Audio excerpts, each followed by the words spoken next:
नमस्कार दर्शकों, दूरदर्शन मध्य प्रदेश के खास कार्यक्रम संवाद में आप सभी का बहुत बहुत स्वागत है। आज आपके साथ हूं मैं विकास तिवारी। और जैसा कि आप सभी जानते हैं कि संवाद में हम किसी ताज़ा घटनाक्रम पर बातचीत करते हैं और इस समय सबसे ताज़ा घटनाक्रम है मध्य प्रदेश में लोकसभा चुनाव। तो आज के संवाद कार्यक्रम में हम बातचीत करेंगे मतदान और मतदाता जागरूकता को लेकर।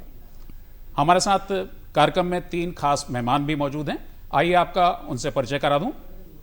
हमारे साथ कार्यक्रम में मौजूद हैं मध्य प्रदेश के संयुक्त मुख्य निर्वाचन पदाधिकारी मनोज खत्री जी। खत्री साहब, आपका कार्यक्रम में बहुत बहुत स्वागत है।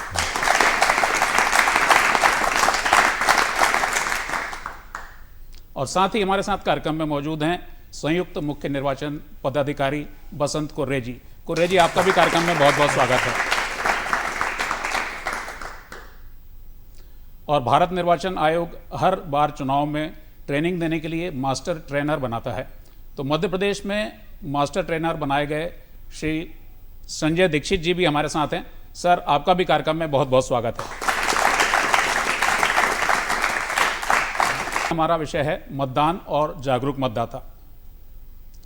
आइए जानते हैं इसके लिए। सबसे पहले हम बातचीत कर रहे हैं हमारे कार्यक्रम में मौजूद मास्टर ट्रेनर दीक्षित जी से। सर, जो 18 साल के मतदाता हैं जिन्होंने अभी तक ईवीएम देखी नहीं, वो चाहते हैं कि वो किस तरह से मतदान करें, तो कृपया हमारे दर्शकों को बताएंगे कि मतदान किस तरह से किया जा सकता है। सबसे पहले तो मैं प्रथम बार मतदान करने जा रहे सभी मतदाताओं को शुभकामनाएं देता हूं और उनसे ये उम्मीद करता हूं कि वो ये क्रम जीवन भर बनाए रखेंगे, अपने मताधिकार का हमेशा उपयोग करेंगे। अभी तक आपने ईवीएम को केवल फ़ोटो में देखा होगा। आपको ये भारत निर्वाचन आयोग और हमारे सीईओ ऑफिस के सौजन्य से पहली बार ये मौका मिलने जा रहा है कि आप ईवीएम को अपने हाथ से ऑपरेट करके देखेंगे। इसके कुल 3 मुख्य भाग होते हैं। एक कंट्रोल यूनिट होती है जिसमें मतदान से संबंधित पूरा आंकड़े, डेटा जिसको आपकी भाषा में बोलते हैं, वो स्टोर होता है। उसके बाद एक बैलेट यूनिट होती है जिसमें आपके लिहाज से यदि सोचा जाए तो एक मतपत्र होता है जिसमें उम्मीदवारों के नाम और उनके चुनाव चिन्ह मुख्य रूप से रहते हैं, और उसके आगे एक नीला बटन रहता है। और उसके साथ एक, आप चूँकि नई जनरेशन है, डिजिटल जनरेशन है, तो आप उसको बेहतर ढंग से मैं समझाऊं तो एक प्रिंटर के रूप में, जिसको हम वीवीपैट बोलते हैं, वो अटैच रहता है। ये जो 2 बैलेट यूनिट और वीवीपैट है, ये मतदान प्रकोष्ठ में रखे होते हैं अलग, और कंट्रोल यूनिट का एक प्रभारी होता है जो मत जारी करने का कार्य उसका रहता है। तो जब आप वहाँ पहुँचेंगे, और अभी अपन और चर्चा करेंगे जब कि मतदान किस प्रकार किया जाए, तब मैं आपको विस्तार से बताऊंगा कि आपको मतदान केंद्र पर पहुंचकर क्या क्या गतिविधियां करनी हैं। तो ये कुल 3 मुख्य भाग हैं और इनके क्या काम हैं वो अपन उस समय चर्चा करते हैं। और अब बात आती है कि मतदाता कौन हो सकते हैं, कौन इस लोकसभा चुनाव में मतदान कर सकते हैं। तो जानकारी के लिए हम बातचीत कर रहे हैं संयुक्त मुख्य निर्वाचन पदाधिकारी खत्री जी से। सर, कैसे कौन मतदान कर सकता है, उसके लिए क्या अनिवार्यता है? जैसे कि आपको जानकारी में है कि 18th लोकसभा के लिए अधिसूचना जारी कर दी गई है, और जो हमारे मतदाता हैं उनके लिए विशेष रूप से जो प्रावधान किया गया है वो ये है कि ऐसे व्यक्ति जो 18 ईयर्स की एज 1 जनवरी में अचीव कर लेते हैं, जिनकी 1 जनवरी को 18 साल की उम्र हो जाती है, वे मतदाता के रूप में दर्ज किए जाते हैं मतदाता सूची में। इसके अतिरिक्त मतदाता सूची में हमारे सर्विस वोटर भी दर्ज किए जाते हैं, जो कि हमारे अर्धसैनिक बलों के रहते हैं। और इसके अलावा एक कैटेगरी और है हमारी ओवरसीज़ वोटर्स की। ऐसे व्यक्ति जिन्होंने किसी अन्य देश की नागरिकता नहीं ली है, वे भी वोटर के रूप में दर्ज हो सकते हैं हमारी वोटर लिस्ट में। और ये सभी लोग वोटर लिस्ट में नाम इनका होने के कारण यदि ये उपस्थित होते हैं, ये अपने मताधिकार का प्रयोग कर सकते हैं। सर्विस वोटर्स के लिए विशेष रूप से जो इलेक्ट्रॉनिकली ट्रांसमिटेड बैलेट रहता है वो हम लोग डिजिटली भेजते हैं। बाकी ये जो अन्य 2 कैटेगरी हैं, इनको अपने संबंधित मतदान केंद्र पर उपस्थित होकर अपना मताधिकार का प्रयोग करने का अधिकार रहता है। जी, फिलहाल हम जानते हैं कि लोकसभा चुनाव के लिए आचार संहिता भी लागू है, और ये आचार संहिता होती क्या है और उसमें क्या क्या प्रतिबंध रहते हैं, इसको लेकर हम बातचीत करते हैं संयुक्त मुख्य निर्वाचन पदाधिकारी बसंत कुर्रे जी से। सर, आचार संहिता में क्या क्या प्रतिबंधित रहता है? आचार संहिता एक बहुत ही महत्वपूर्ण प्रक्रिया है, जो कि चुनाव की घोषणा जिस दिन भारत निर्वाचन आयोग करता है, ठीक उसी समय से, बिना कोई लिखित आदेश के, बिना किसी प्रसारण के, जिस समय आपका आचार संहिता उसी समय प्रभावशील हो जाती है जब जिस समय चुनाव की घोषणा की जाती है। आदर्श आचार संहिता क्या है, इसको लेके कई लोगों के मन में बड़ा भ्रम रहता है।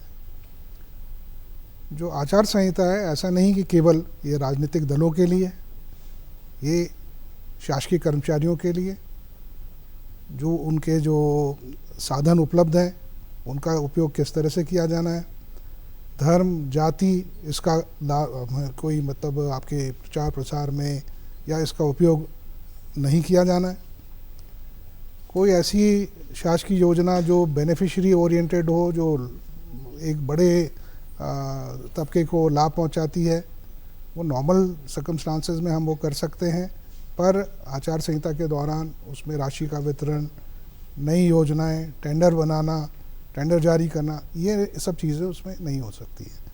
तो आचार संहिता ऐसा नहीं है कि केवल एक राजनीतिक दलों के लिए है, ये शासकीय कर्मचारियों के ऊपर भी उतना ही लागू है जितना कि राजनीतिक दलों पर। तो मतदाता सूची में नाम कैसे जुड़वाएं? यदि आप 18 साल के हो चुके हैं, आपको मतदाता सूची में नाम जुड़वाना है, तो ये नाम कैसे जोड़े जा सकते हैं? आइए जानते हैं खत्री जी से। मतदाता सूची में जो नाम जोड़ने की आपकी प्रक्रिया है, उसके लिए आपको विशेष रूप से जो फॉर्म रहते हैं हमारे, फॉर्म 6, फॉर्म 7, फॉर्म 8। फॉर्म 6 जो हमारा रहता है वो नाम जोड़ने के लिए रहता है, और फॉर्म 7 जो रहता है वो हमारा डिलीशन के लिए रहता है, मतलब नाम काटने के लिए रहता है। और इसके अतिरिक्त हमारा एक स्थान से दूसरे स्थान पे अगर नाम परिवर्तन करना है, जैसे फॉर एग्ज़ाम्पल कोई गवर्नमेंट एम्प्लॉई है, उसका कहीं से कहीं तक ट्रांसफ़र हुआ है, तो वो उस प्रकार की एप्लीकेशन दे सकते हैं। उसमें किसी प्रकार की आपकी त्रुटि है आपके नाम में, आपकी मात्रा में, हिज्जे में, तो उसके लिए आप एप्लीकेशन दे सकते हैं। ये सारे फॉर्म आपके ऑनलाइन भी जमा किए जा सकते हैं, और साथ में जो हमारे जो बूथ लेवल ऑफिसर रहते हैं, जो BLO रहते हैं, वो मतदान केंद्र पे बैठते हैं। और अभी वर्तमान में जो हमारा स्पेशल समरी रिवीज़न हुआ था 2024, जो अभी जनवरी में हुआ था, उसमें भी हमारे सभी मतदान केंद्रों में, जो पूरे प्रदेश में हमारे मतदान केंद्र है, करीब लगभग 65,000 मतदान केंद्र हैं, उन सब मतदान केंद्रों में हमारे BLOs बैठे थे, और हम लोगों ने पर्याप्त रूप से प्रचार प्रसार करके, और जो भी व्यक्ति अपना नाम जुड़वाना चाहते हैं उनको प्रचार करके और उनको ध्यान में लाकर उनके आवेदन आमंत्रित किए हैं, और उनके नाम जोड़ने की प्रक्रिया की गई है। इसमें विशेष रूप से जो हमारे युवा मतदाता हैं, उनके लिए विशेष रूप से हम लोगों ने ये किया था कि जो हम लोगों के एडवर्टाइजमेंट थे उसमें हम लोगों ने एक QR कोड दिया था, और थ्रू QR कोड, और ये हम लोगों ने न्यूज़पेपर्स में भी निकाला था, और आपके कॉलेजेस वगैरह, स्कूल्स वगैरह में भी जो एलिजिबल हैं उनके लिए निकाला था कि वो आप स्कैन करके भी जो हमारा पोर्टल है, जो NSVP का पोर्टल है, उस पर जाकर भी आप ऑनलाइन एप्लीकेशन कर सकते हैं। हमारे जो गवर्नमेंट कॉलेजेस हैं, जो हमारे प्राइवेट कॉलेजेस हैं, उनकी भी बैठक करके हम लोगों ने विशेष रूप से उनको ये बताया है कि जो बच्चे आपके 18 ईयर्स के हो रहे हैं या आपके यहाँ जो एडमिशन लेते हैं, उनके साथ में ये इंश्योर किया जाए कि वो अपने एनरोलमेंट के साथ साथ में अपना फॉर्म 6 भी भरें और मतदाता सूची में अपना नाम जुड़वाएं। हम लोग आगे चल के ये भी कोशिश करना चाहेंगे कि इस प्रकार के सॉफ्टवेयर या इस प्रकार की जानकारी हम लोगों के पास में कॉलेजेस के माध्यम से तत्काल उपलब्ध हो कि ऐसे कौन से बच्चे हैं जो 18 ईयर्स के हो गए हैं या होने वाले हैं, जिससे उनको भी सतत रूप से लगातार वोटर लिस्ट में उनका नाम जुड़वाया जा सके। अब आपका नाम मतदाता सूची में आ चुका है कि नहीं, ये कैसे जाने? इसे जानने के लिए आइए बातचीत करते हैं। हमारे साथ मौजूद मास्टर ट्रेनर दीक्षित जी से। देखिए, इसके कई तरीके हैं और डिजिटली भी आप कर सकते हैं इसको पता। जैसे सर ने भी बताया कि एक हमारा NVSP portal, national voter service portal, तो nvsp.gov.in पे जाएंगे आप तो आपको अपने वो जानकारी मांगेगा आपसे संबंधित, आप किस शहर में हैं, किस विधानसभा क्षेत्र में रहते हैं, तो फिर वो आपकी जानकारी आ जाएगी। इसके अलावा एक वोटर हेल्पलाइन ऐप है, उसमें जाके आपको जानकारी मिल सकती है। और यदि आप न्यूज़पेपर पढ़ रहे हों आजकल, तो लगातार भारत निर्वाचन आयोग की तरफ से एक SMS के माध्यम से भी आप पता कर सकते हैं। 1950 पे आप SMS करिए, उसमें मैटर में आप लिखेंगे एपिक उसमें मैटर में लिखेंगे आप ECI, ठीक है, स्पेस दें और अपना वोटर ID कार्ड का सीरियल नंबर डालें, तो उससे आपकी वोटर इन्फॉर्मेशन स्लिप जो BLO घर घर पहुंचाते हैं वो डिजिटली आपको उसी वक्त मिल जाएगी। तो उसको दिखाकर उसका प्रिंट आउट निकाल लीजिए, क्योंकि मतदान केंद्र में मोबाइल ले जाना वर्जित है, क्योंकि मतदान की अपनी एक गोपनीयता होती है जिसको भंग करने का अधिकार मतदान दल सहित किसी को भी नहीं है। तो उसका प्रिंट आउट लेके आप जा सकते हैं। ये उस केस में जब BLO की स्लिप आपके पास किसी भी कारण से नहीं पहुंची हो।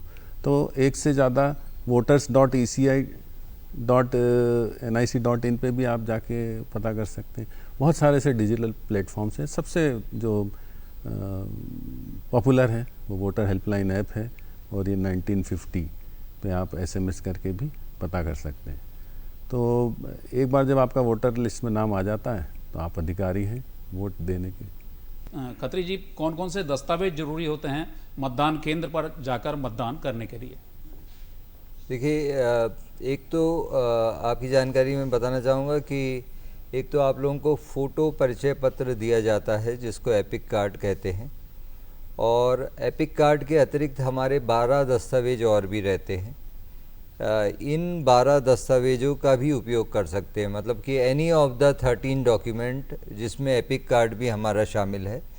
इसमें हमारा आधार कार्ड हो सकता है, हमारा अगर हम सर्विस कर रहे हैं तो सर्विस आइडेंटिटी कार्ड हमारा हो सकता है। इसके अतिरिक्त हमारे जो जनप्रतिनिधि हैं, स्थानीय MLA MP, उनके द्वारा जारी प्रमाण पत्र, सर्टिफिकेट, उसके आधार पे भी हम उस सत्यापित डॉक्यूमेंट के आधार पे अपना वोट कास्ट कर सकते हैं। जो एजेड पर्सन है वो पेंशन डॉक्यूमेंट्स के आधार पे अपना वोट कास्ट कर सकते हैं। इस तरीके से टोटल 13 डॉक्यूमेंट्स हैं, जिसमें से किसी एक डॉक्यूमेंट को ले जाके आप मतदान केंद्र पर, अगर आपका मतदाता सूची में नाम है तो आप उस डॉक्यूमेंट का उपयोग करके उसको as a identity proof use करके और पीठासीन अधिकारी को, उसके मतदान दल को दिखाकर अपना मताधिकार का प्रयोग कर सकते हैं।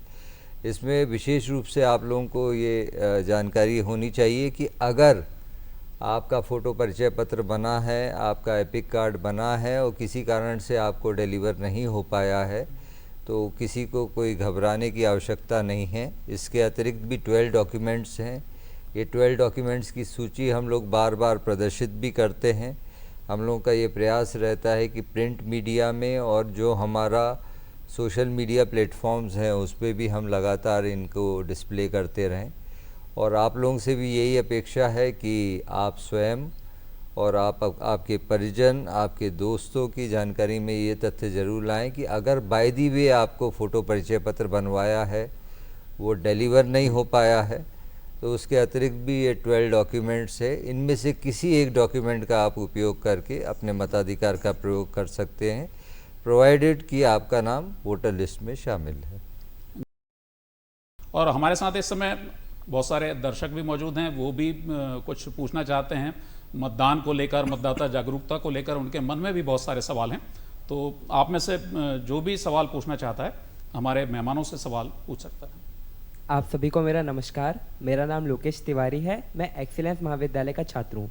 सर, मेरा प्रथम सवाल आप लोगों से है कि EVM इलेक्ट्रॉनिक वोटिंग मशीन कैसे जो हमारे ट्रेडिशनल मेथड थे वोटिंग के उनसे बेहतर है, और इससे कैसे हमारे चुनाव में एक ट्रांसपेरेंसी मेंटेन हो पा रही है। देखिए, अपने को अपने देश पे गर्व होना चाहिए कि इस समय विश्व की सबसे बड़ी एक्सरसाइज चल रही है। सिर्फ 97 करोड़ वोटर हैं। मैं ये शब्द सिर्फ इसीलिए लगा रहा हूँ कि आपको इसकी विशालता का अंदाज़ हो सके। सिर्फ 10.5 लाख मतदान केंद्र हैं, सिर्फ 1.5 करोड़ मतदान दल हैं।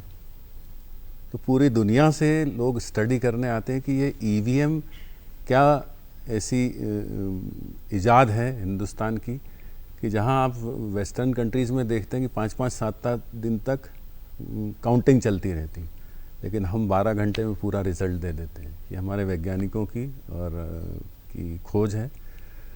समय की बचत, ट्रांसपेरेंसी, जो पहले के मतपत्र के ज़माने में मतपेटियों को ले जाना, भारी भारी लोहे की मतपेटियाँ, बहुत सारी स्टेशनरी उसमें लगती थी, उसकी बचत। और जब कागज़ की स्टेशनरी की बचत होती तो पेड़ों की बचत। और इस सारे मतदान प्रक्रिया को बहुत आसान इलेक्ट्रॉनिक वोटिंग मशीन ने बना दिया है। एक छोटा सा A4 साइज़ के कागज़ जितना कंट्रोल यूनिट होता है, जिसमें पूरे मतदान केंद्र के जितने भी 1000-1100 जितने भी मतदाता उस मतदान केंद्र में हैं, वो पूरा डेटा उसमें स्टोर हो जाता है।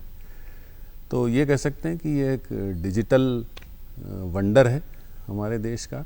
इसमें इस चुनाव को बहुत ज़्यादा ट्रांसपेरेंट और जो स्वतंत्र, निष्पक्ष, जिसके लिए भारत निर्वाचन आयोग लगातार जोर देता है, और सब तक आसान पहुंच, और बहुत ज़्यादा समय की बचत, बहुत ज़्यादा अमले जो लोग ड्यूटीज़ में लगते हैं उसकी बचत, कई मायनों में हम दुनिया में इस मायने में बहुत आगे हैं। जी, जैसा कि दर्शकों दीक्षित जी ने बताया कि ईवीएम से काफ़ी संख्या में चुनावों का जो खर्च है बचा है, तुरंत इसके नतीजे देना आसान हो गया है और बहुत सारा समय हमारा बचने लगा है। आगे हम ईवीएम को लेकर के और भी बहुत सारे सवाल करेंगे, लेकिन सबसे जो अहम सवाल है उसके लिए हम चल रहे हैं संयुक्त मुख्य निर्वाचन पदाधिकारी बसंत कुर्रे जी के पास। कुर्रे जी, मतदाताओं की सुविधा के लिए बहुत सारे ऐप चुनाव आयोग ने शुरू किए हैं। इसमें सबसे प्रमुख है वोटर हेल्पलाइन ऐप। तो ये ऐप क्या है, इससे क्या क्या सुविधाएं मिलती हैं और इसे किस तरह से इसका उपयोग मतदाता कर सकते हैं? मतदाताओं की सुविधा के लिए बहुत सारे ऐप्स धीरे धीरे भारत निर्वाचन आयोग ने over a period of time में बना दिए हैं। वोटर हेल्पलाइन ऐप में जैसे अभी हमने पूर्व में भी ये बात आई, जिसमें आप अपना नाम कैसे जोड़ना है, आप अपना नाम जब जुड़वा लेते हैं तो आपका मतदान केंद्र कहाँ है, कहाँ आपको वोट डालने जाना है, किस सीरियल नंबर पे आपका नाम है, और आपके जो पोलिंग स्टेशंस की लोकेशंस हैं वो उसमें आप याद कर सकते हैं। तो इसमें कई बार कई मतदाताओं को इसकी जो जानकारी नहीं हो पाती, नाम जोड़ भी जाता है तो वो देख नहीं पाते और पोलिंग स्टेशन के लोकेशंस के बारे में भी उनको अंदाज़ा नहीं होता है। तो इससे काफ़ी सुविधाजनक हो गया कि आप घर बैठे इस ऐप के माध्यम से आप अपना नाम और अपने पोलिंग स्टेशन के लोकेशन देख सकते हैं। कोई और सवाल करना चाहेगा? नमस्ते सर, मेरा नाम अक्षय राजौरिया है। मैं एक्सीलेंस महाविद्यालय में अध्ययनरत हूँ। सर, मेरा ये प्रश्न है कि आज भी गांव में एक हम विचारधारा देखते हैं कि मेरे एक वोट से क्या होगा, तो किस तरह युवा इस विचारधारा को बदलने में अपनी भूमिका निभा सकते हैं? बिल्कुल अक्षय बताया आपने। जी सर। देखिए, आप भी स्वयं युवा मतदाता की श्रेणी में हैं और मैं आपको बताना चाहूँगा कि जो इलेक्शन कमीशन ऑफ इंडिया का जो मोटो है, जो उद्देश्य है, वो ये है कि हमारे समाज के सभी वर्गों को शामिल करते हुए इंक्लूसिव और एक्सेसिबल इलेक्शन कराया जाए। इंक्लूसिव इलेक्शन से हमारा आशय ये है कि जो हमारे समाज के विभिन्न वर्ग हैं, जैसे युवा मतदाता हुए, हमारे महिला हुए, पुरुष हुए, हमारे ट्रांसजेंडर्स हुए, हमारे अन्य कैटेगरी ऑफ जो समाज के वर्ग हैं, फॉर एग्ज़ाम्पल ट्राइबल्स हैं, फॉर एग्ज़ाम्पल PVTGs हैं। तो आयोग की ये मंशा है कि ज़्यादा से ज़्यादा लोग इसमें शामिल हों, ज़्यादा से ज़्यादा ग्रुप्स इसमें शामिल हों। तो हमारे जो युवा मतदाता हैं उनके लिए विशेष रूप से प्रेरित करने के लिए, एक तो जैसा मैंने आपको शुरू में बताया कि हम लोगों ने जो 18+ हैं और ख़ासकर 18 to 19 ईयर्स को विशेष रूप से टारगेट किया है। और जैसा स्वयं भी आप हैं तो आप जानते हैं कि आजकल आप लोग का रुझान या इस वर्ग का रुझान सोशल मीडिया प्लेटफॉर्म्स पे ज़्यादा है, और हम लोग की जो भी एक्टिविटीज़ रहती हैं हम लोग सोशल मीडिया प्लेटफॉर्म्स के ज़रिए आप लोगों को एड्रेस करते हैं। इसके अतिरिक्त हम लोगों ने कुछ सोशल मीडिया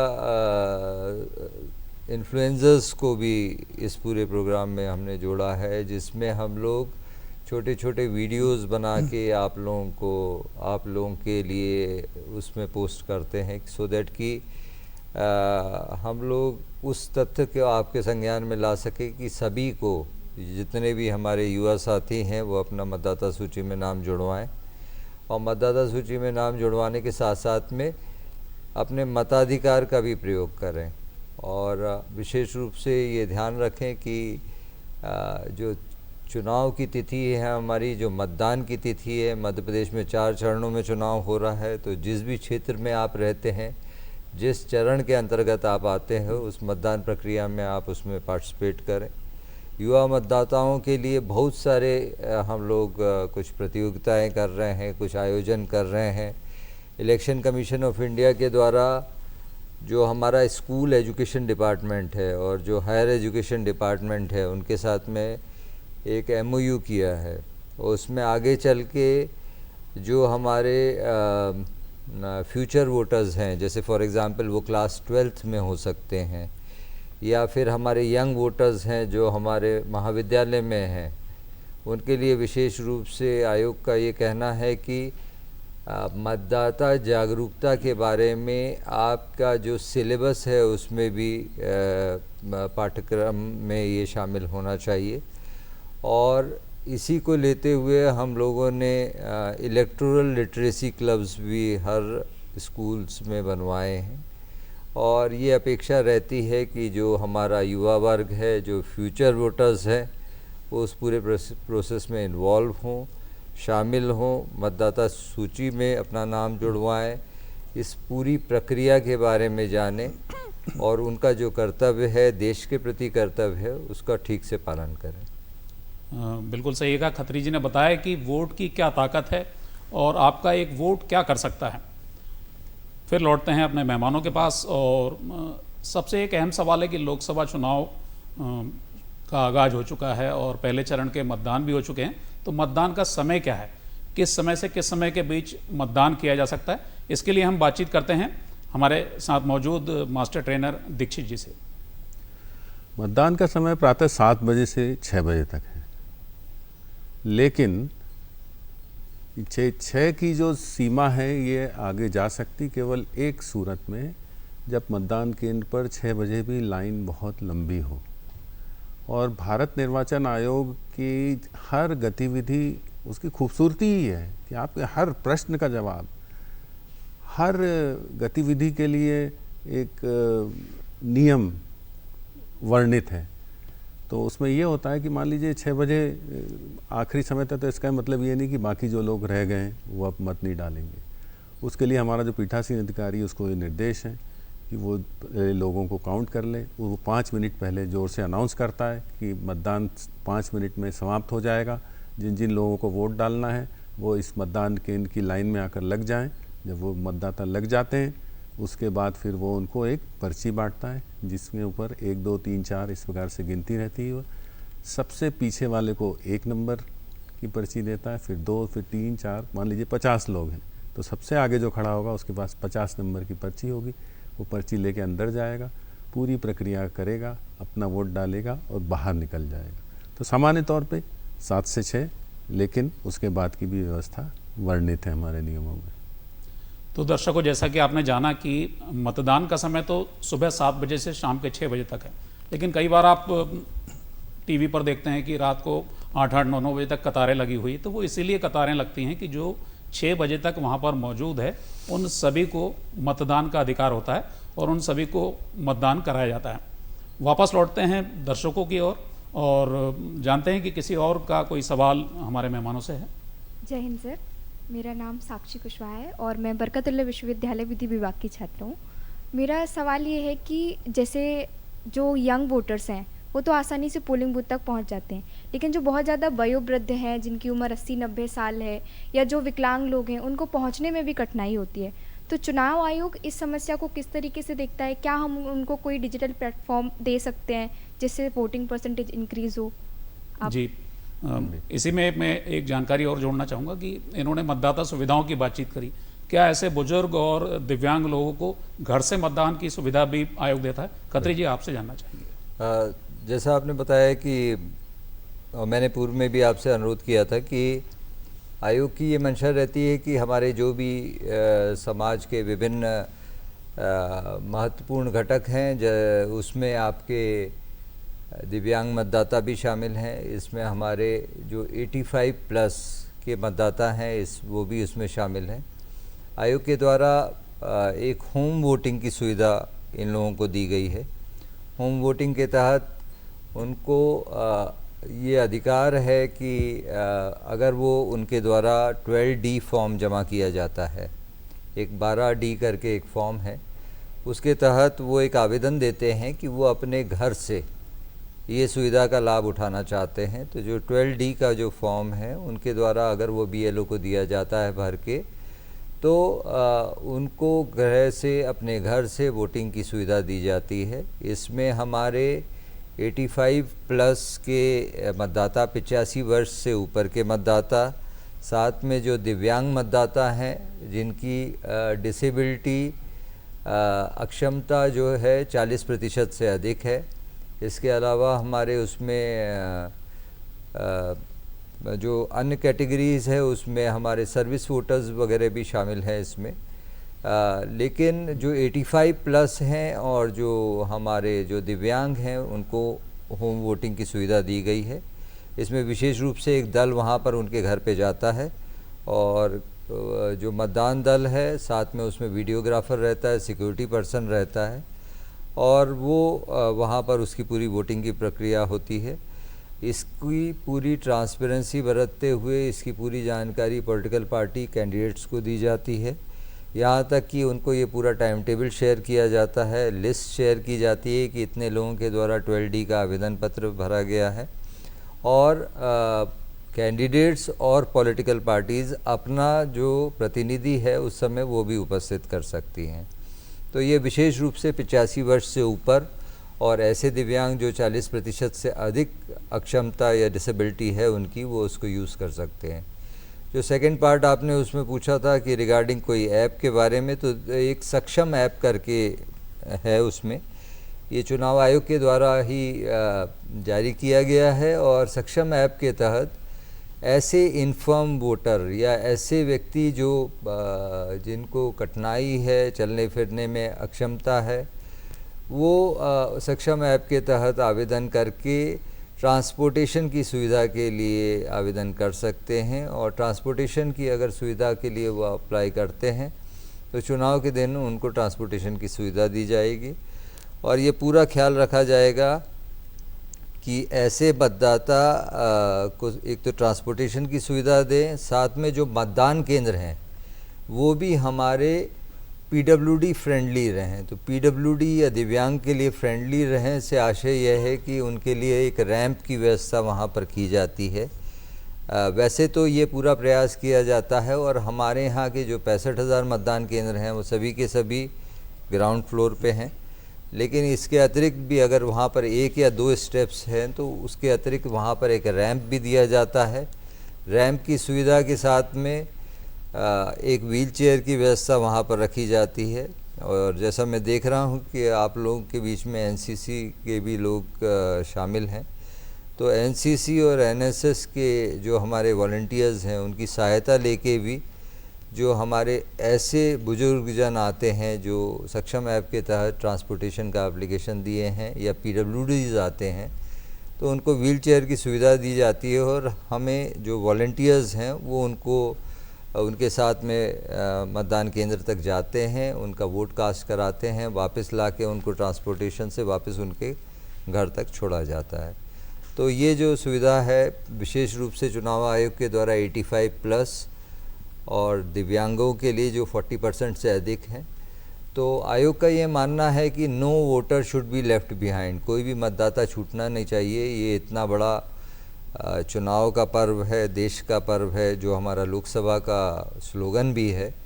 तो आप सबके माध्यम से और इस प्रश्न के माध्यम से सभी दिव्यांग जो हमारे मित्र हैं, जो बुजुर्ग जन हैं, उनसे निवेदन करना चाहूँगा कि कृपया करके इस पूरे पर्व में वो शामिल हों और अपने मताधिकार का प्रयोग करें। बिल्कुल सही कहा सर आपने कि चुनाव आयोग की मंशा भी है कि हर मतदाता मतदान करे, कोई भी छूटे ना। इसके लिए जो मतदाता मतदान केंद्रों पर पहुंचने में असमर्थ हैं, जो 85 प्लस के हैं या जो 40% से अधिक दिव्यांग हैं, उन सभी को घर से मतदान की सुविधा भी दी गई है। और सक्षम ऐप के जरिए यदि वे मतदान केंद्रों तक पहुंचना चाहते हैं तो ऐसी सुविधाएं भी वो मांग कर सकते हैं और उन सुविधाओं का लाभ उठा सकते हैं। और भी हम आगे ऐसे कई विषयों पर चर्चा करते रहेंगे। फिलहाल फिर दर्शकों से के बीच पहुंचते हैं और जानते हैं कि अगला सवाल वो क्या चाहते हैं। नमस्ते सर। सर मेरा प्रश्न सीधा था, ये था कि वोट ना देना बेहतर है या बिना सोचे समझे वोट देना बेहतर है। और दूसरा प्रश्न ये था कि वोटिंग बूथ पे या ईवीएम के पास जब हम गैर संवैधानिक गतिविधि कोई देखें तो हमें क्या करना चाहिए। कुर्रे साहब इसका सही जवाब देंगे। आपने एक बहुत ही ऐसा सवाल पूछा है जो कई लोगों के मन में आता है। जहाँ तक किसी राजनीतिक उम्मीदवार को चयन करने का जो प्रश्न है, वो पूरी स्वतंत्रता आपको स्वयं है। आप चाहें तो जो भी आपके कैंडिडेट्स हैं, आपके सामने बैलेट यूनिट में उनके सबके नाम रहते हैं। यदि आप नहीं चाहें उनमें से किसी को भी वोट देना, तो एक 16 नंबर पे लास्ट में नोटा का बटन उस पर रहता है कि नन ऑफ दी अबव, कि मैं इनमें से किसी का भी चयन नहीं करना चाहता, और आप एक नोटा का जो बटन है वो आप उसको दबा सकते हैं। तो ये आपका आप पूरी तरह से स्वतंत्र हैं अपना निर्णय देने के लिए। जी, और सर इसी से एक दूसरा सवाल भी उन्होंने हाँ, पूछा। जी, दूसरा जो आपका था, जहाँ आप आचार संहिता का उल्लंघन हो, कोई चुनाव की प्रक्रिया में कोई डिस्टर्बेंस हो, कहीं कोई हिंसा हो रही है या कहीं किसी भी तरह का जो उल्लंघन अगर आप पा रहे हैं, तो एक सी विजिल ऐप है। सी विजिल ऐप भी हमारे भारत निर्वाचन आयोग का ही बनाया हुआ ऐप है, और इसके जो आप इसको डाउनलोड कर सकते हैं अपने मोबाइल पर, और एक फ़ोटो या 2 मिनट तक का वीडियो इस पर आप अपलोड कर सकते हैं। तो जैसे ही आप ये दुर्घटना का जो भी आप सूचना जैसे ही आप देते हैं, हमारे जो फ्लाइंग स्क्वाड और जो SST जो स्टैटिक टीम्स हैं, ये एक्टिवेट हो जाती हैं। इसके साथ ही जिला जो मुख्यालय है उसके कंट्रोल रूम में ये मैसेज चला जाता है, और यही मैसेज आपका हमारे जो सेंट्रल पोर्टल है उस पर भी दर्ज हो जाता है। तो जैसे ही आप इसको सी विजिल ऐप में आप अपना इस घटना का विवरण डालते हैं, तो इसकी सूचना सभी जगह चली जाती है। इसका जो सबसे अच्छा जो कार्य है कि वो 100 मिनट के अंदर आपके द्वारा जो भी सूचना दी गई है उसको वेरीफाई करना, उसको दूर करना, जो भी बात आती है, तो 100 मिनट के अंदर उसका निराकरण किया जाना है। और आपका जो आपने जो विवरण दिया है उसके लिए पूरी तरह से, मतलब right from top to bottom, ऐसा नहीं है कि आपने अगर भेजा और वो किसी को ना मिले। कई लोग ये शिकायत करते हैं कि जब हमने तो बता दिया था, कुछ नहीं होता है। तो ये विदिन 100 मिनट्स आपके जो इस बात का निराकरण इसमें हो जाता है। अभी हाल ही में मैंने एक पेपर में भी पढ़ा कि किसी ने ऐसे उसको टेस्ट करने के लिए किसी कोई घटना का विवरण डाल दिया जो कि सच नहीं था, और जब वो टीम पहुंची तो उसने कहा सिर्फ मैंने टेस्ट करने के लिए किया था। तो ये it's a very powerful app, और जो भी मतलब आप करते हैं, कोई भी आम आदमी इसको घटना का विवरण इसमें डालता है, तो निश्चित रूप से उसकी जो समस्या का निराकरण उसमें किया जाता है। तो दर्शकों, जैसा कि कुर्रे जी ने बताया कि सी विजिल ऐप एक ऐसा ऐप है जिस पर आप आचार संहिता उल्लंघन की शिकायतें कर सकते हैं। किसी मतदाता को कोई प्रलोभन दे रहा है कि आप हमारे पक्ष में मतदान करें, हम आपको ये देंगे, तो उसके भी फ़ोटो और वीडियो आप भेज सकते हैं चुनाव आयोग को। इसी तरह अगर आपको कोई डरा रहा है, कोई धमका रहा है, आपको बोल रहा है कि आप इसको वोट नहीं दोगे तो हम ये कर देंगे, वो कर देंगे, तो इस तरह के धमकी वाले भी अगर आप कुछ फ़ोटो या वीडियो बनाकर देंगे तो उस पर भी सी विजिल ऐप के जरिए 100 मिनट के भीतर कार्रवाई होती। सवाल फिर दर्शकों के बीच से ही है। 18+ जो बच्चे होते हैं हम उनको कहते हैं they are eligible to vote.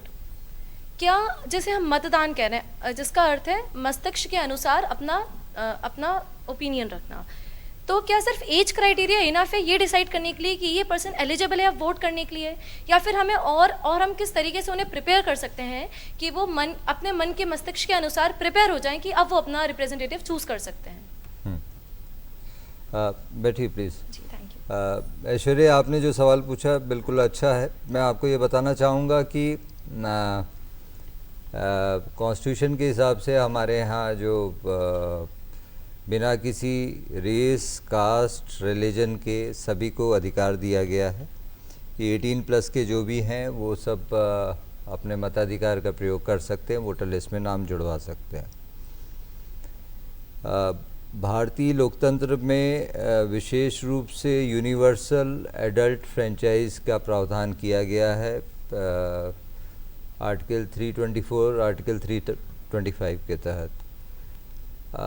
Indian democracy के लिए सबसे बड़ी बात यह है कि ऐसा विश्व के बड़े से बड़े देशों में नहीं हुआ है, सिर्फ भारतवर्ष में ही हुआ है कि बिना किसी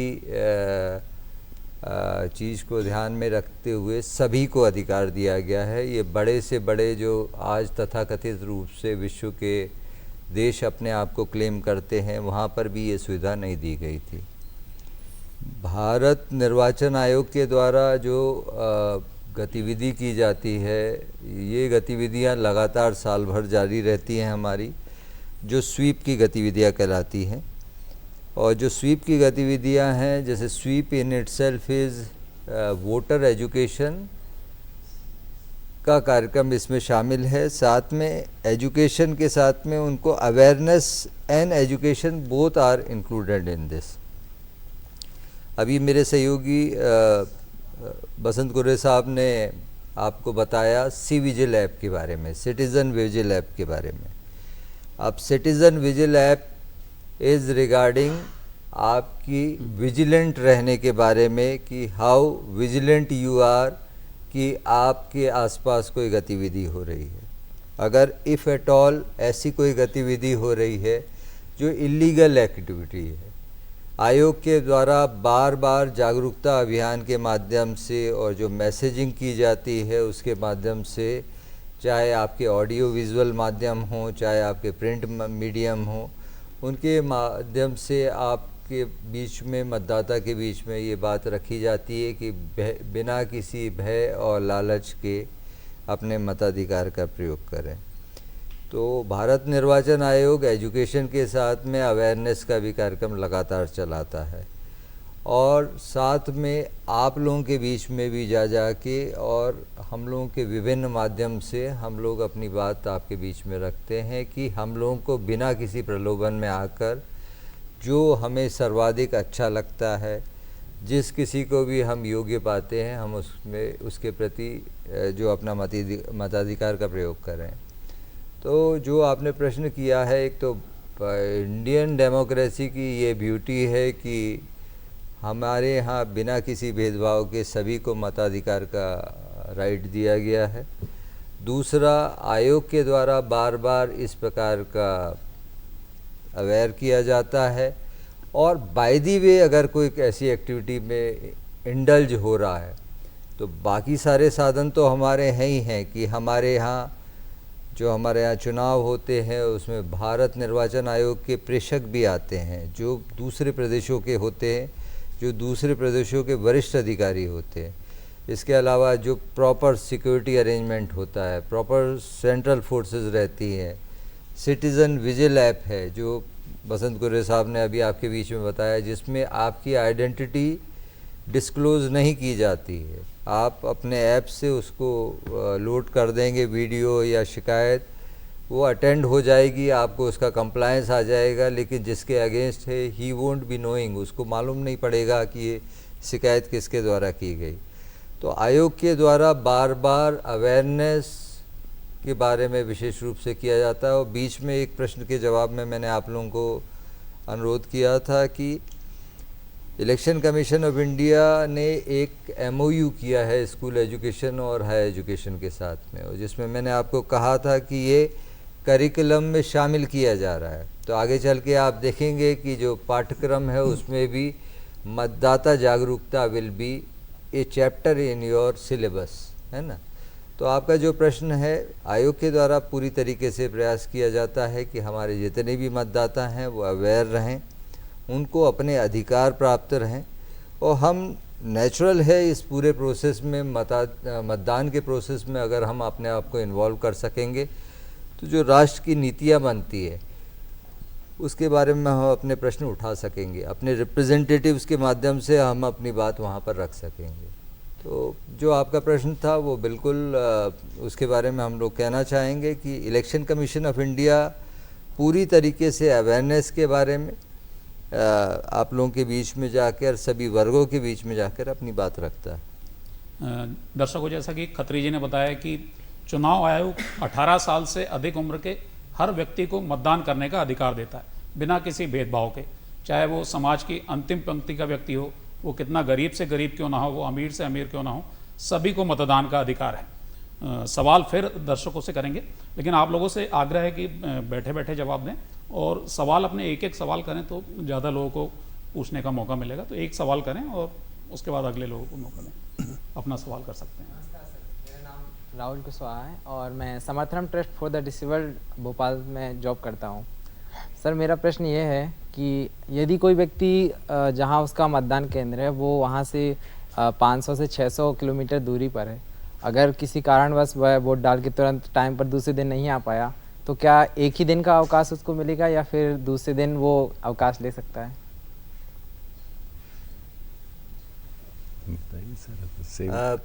जो आपका प्रश्न है, देखिए, मतदान के दिवस अवकाश की शासन के द्वारा जारी किया जाता है। और जहाँ तक नेक्स्ट डे का सवाल है, एक तो सबसे पहला आपको मैं ये कहना चाहूँगा कि आपने कहा कि वो 500-600 किलोमीटर दूर रहता है, तो हमारा प्रयास ये रहना चाहिए कि देखिए, हु इज़ ए वोटर, मतदाता कौन है। तो मतदाता ऐसा व्यक्ति है जो सिटीज़न हो, सिटीज़न ऑफ इंडिया, नागरिक हो। दूसरा क्या है कि 18 ईयर्स का प्लस हो। 18 ईयर्स प्लस में मैं आपसे ये विशेष रूप से बताना चाहूँगा कि पहले 1 जनवरी ही कट ऑफ डेट मानी जाती थी। अब 1 जनवरी है, 1 अप्रैल है, 1 जुलाई है, 1 अक्टूबर है, इसमें कहीं भी आप 18 ईयर्स के आप अचीव कर रहे हैं तो आपका वोटर लिस्ट में नाम जुड़ जाएगा, ठीक है। और तीसरा है उसमें कि सामान्य रूप से निवास करता हो या ordinarily resident of the place. तो आप 500-600 किलोमीटर दूर रह रहे हैं, इससे बेहतर है कि मैं आपको सजेस्ट करूंगा कि आप अपना फॉर्म 8 भर के अपना नाम उस मतदाता सूची में जुड़वा लें। जब लौट के आपको वापस आपके पैतृक स्थान पे जाना पड़े तो सबसे पहला आपका प्रयास ये होना चाहिए कि वहाँ पहुँच के फिर आप उसको शिफ्ट करा सकते। मतलब ये प्रक्रिया हमारी लगातार जारी रहती है और ये रेगुलर कोर्स में ये पूरी प्रक्रिया चलती रहती है। जहाँ तक छुट्टी का सवाल है, जो अवकाश दिया जाता है वो 1 दिवस का ही दिया जाता है। इसके अतिरिक्त अगर आपको आवश्यकता रहती है तो फिर आपके जो नियोजक हैं, जिन जो एम्प्लॉई हैं आपके, उनको आप अप्लाई करके आप अपना अवकाश इत्यादि ले सकते हैं। आयोग का ये विशेष रूप से मानना है कि जो हमारे मतदान केंद्र हैं और जो हमारे मतदाता है उनके बीच में मैक्सिमम 2 किलोमीटर से ज़्यादा का डिस्टेंस नहीं हो। इनकेस अगर आप कह रहे हैं कि आप रेसिडेंट ऑफ 500-600 किलोमीटर दूर आप रहते हैं, तो मेरा आपको सुझाव ये है कि आप अपना मतदाता सूची में उस मतदाता सूची में नाम जुड़वाएं जहां पर आप वर्तमान में रह रहे हैं। आप अगर वर्तमान में आप जहां रह रहे हैं वहां पर आप अपना नाम जुड़वाएंगे तो वहां आप अपने मताधिकार का प्रयोग कर सकते हैं। बाद में आगे चल के हो सकता है कि आप अपने रोज़गार की दृष्टि से आप यहाँ पर आए हों, तो बाद में जब आप अपने मूल स्थान पे या जहाँ पर भी आप जाएंगे तो तो आप नेचुरली वहाँ पर भी जुड़वा सकते हैं। ये सर्विसेज फ्री ऑफ कॉस्ट है और आप इसके साथ में आपको वहाँ का एपिक कार्ड भी आपको प्राप्त हो जाएगा। तो मेरा आपको यही सुझाव है कि कृपया करके जो जहाँ के निवासी हैं, हम अपना नाम उसी क्षेत्र के उसी मतदान केंद्र के BLO से संपर्क करके मतदाता सूची में नाम जुड़वाएं। बिल्कुल सही कहा खत्री जी ने। आप यदि दिल्ली में रह रहे हैं या मुंबई में रह रहे हैं या आप जॉब के सिलसिले में कहीं पर हैं, तो उस क्षेत्र में ही आप वहाँ की सुविधाओं का लाभ उठा रहे हैं, तो उस क्षेत्र में जो सुविधाएं प्रदान करने वाला है, जो दल वहाँ पर सत्तारूढ़ दल है या जिसको भी आप वहाँ पर चुनना चाहते हैं, उसे आप चुन सकते हैं यदि आप वहाँ की मतदाता सूची के मतदाता हैं। जब आप जहाँ रहें वहाँ अपना मतदाता सूची में नाम जुड़वा लें। शासकीय कर्मचारी लगातार अपने जो उनके ट्रांसफ़र होते हैं वो अलग अलग जगह जा करके वहाँ अपने नाम जुड़वाते रहते हैं। फिर एक सवाल दर्शकों की ओर से, कोई जो अगला सवाल करना चाहे। नमस्कार सर। नमस्कार सर। सर मेरा नाम आयुष जैन है। सर मेरा सवाल ये है कि कई बार हमने सुना है कि ग्रामीण इलाकों में फर्जी वोटों के बारे में खबर आती है कि फर्जी वोट डाले गए।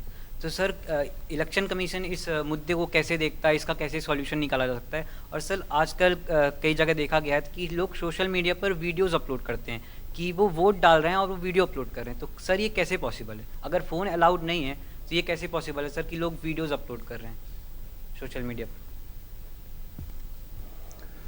देखिए, इसमें 2-3 बातें हैं।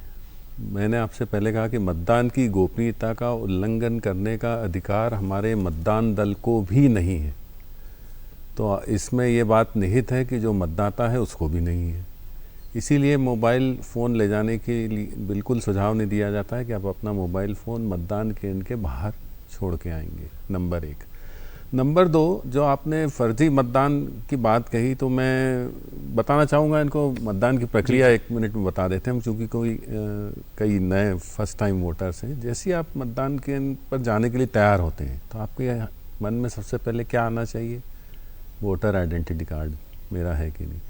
वो अगर आपके पास नहीं पहुँचा है, जैसे सर ने अभी बताया, तो आप PAN card, Aadhaar card, driving licence, bank passbook, इस प्रकार के अन्य दस्तावेज़ बहुत सारे जो लिस्ट है 12-13, उसमें से कोई भी एक डॉक्यूमेंट लेके जाइए। वोटर इन्फॉर्मेशन स्लिप BLO आपके घर पहुंचा के जाएगा, ये उसकी ड्यूटी है। वो अगर नहीं है तो हमने आपको बताया 1950 पे आप SMS करके उस वोटर इन्फॉर्मेशन स्लिप को प्राप्त कर सकते हो। आखिर है क्या ये चीज़?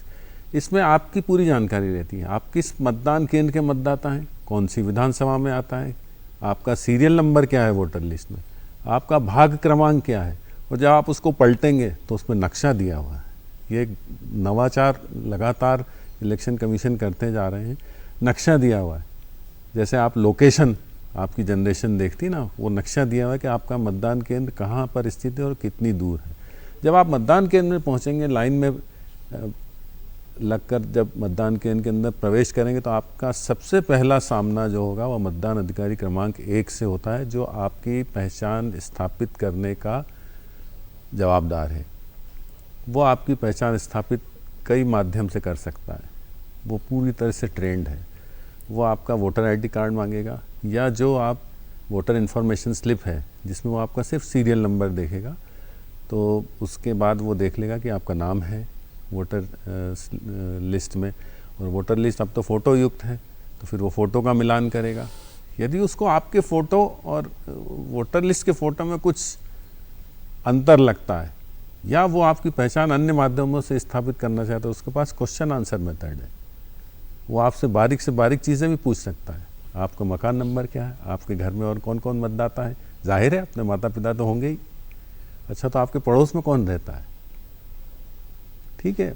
उसके बाद क्या BLO को हर मतदान केंद्र पर उपस्थित रहते हैं, ये उनके लिए कंपलसरी है, BLO को बुला के पूछ सकता है। वो कोई भी ऐसा मौका नहीं आने देगा जिससे कि कोई व्यक्ति फर्जी मतदान कर सके। दूसरी बात, बुर्काधारी महिलाएं, घूंघट वाली महिलाएं, उनकी पहचान के लिए आंगनवाड़ी कार्यकर्ता महिलाओं की व्यवस्था, या मतदान दल में महिला यदि कोई हैं तो वो उनकी पहचान स्थापित करती है।